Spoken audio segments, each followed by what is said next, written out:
I've had a lot of requests for this one recently, and I thought, what the hell, I feel like having something sweet and naughty. It's only 3 ingredients, it's great for bake sales, especially if you've just been sprung with one at the last minute, and it's ridiculously easy to throw together. Let's make my 3 ingredient cookies and cream fudge on the One Pot Chef.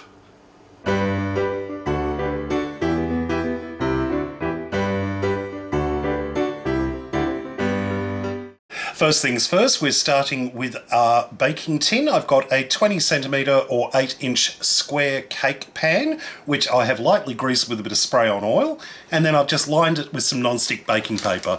And I've left a bit of an overhang on 2 sides. These are going to be our handles, so when the fudge is set, we can lift the entire thing out of the tin pretty easily, and it makes it so much quicker and easier to cut up and serve our fudge. So we can just set this aside for the moment.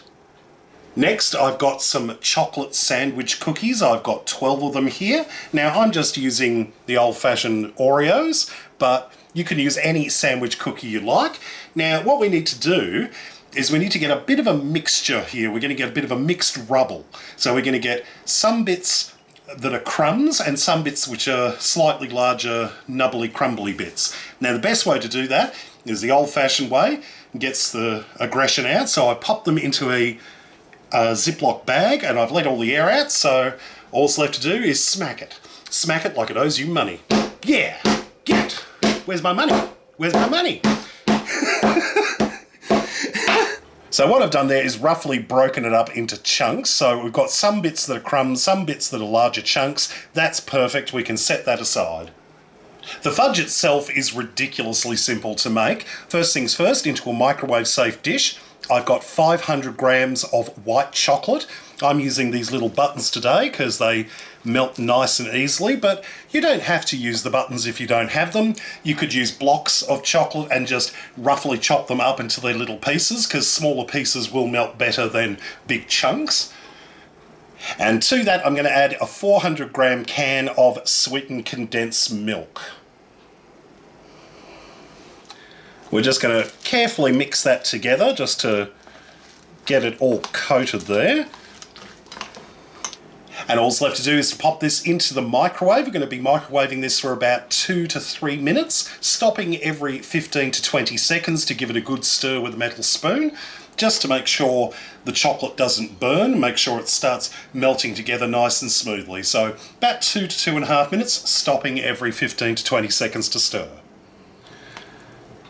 That only took about 2 minutes, so it's lovely and melted together and smooth. So all we need to do is to add in our crushed up cookie bits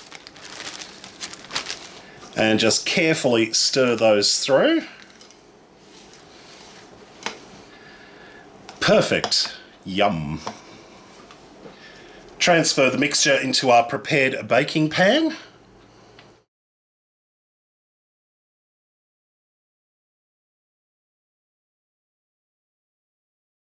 And just smooth out the surface so it's nice and even. And all that's left to do is to pop this into the fridge to chill for about 2 hours, or until the fudge has completely set. While our fudge is setting in the fridge, I thought I'd take a moment to remind you to check out my social media, Facebook, Twitter and Instagram. Links in the video description underneath this video on YouTube. And speaking of YouTube, don't forget to subscribe to my channel. Click that subscribe button and the little notification bell next to it. That way you won't miss out on any of my new videos.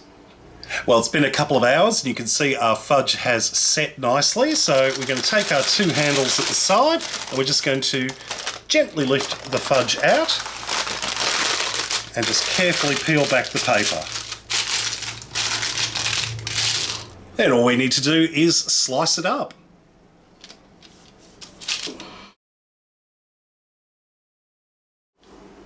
And here we have some of our completed 3 ingredient cookies and cream fudge. So simple to put together, so delicious, creamy and rich and smooth. Trust me, you are going to fall in love with this. How stunning does that look? I cannot wait to dive in and have a taste. Ooh, it's like a little Borg cube.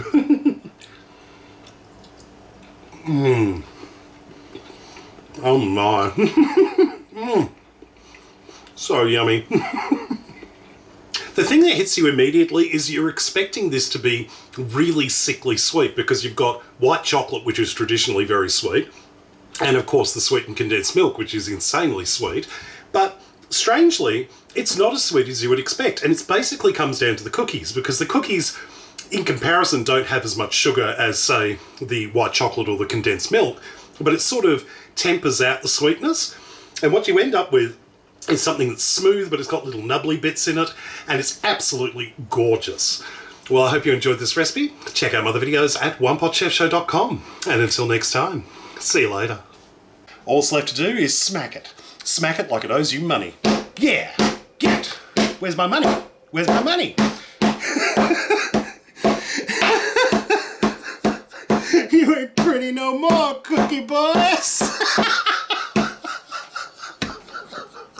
Oh God, I enjoy this way too much.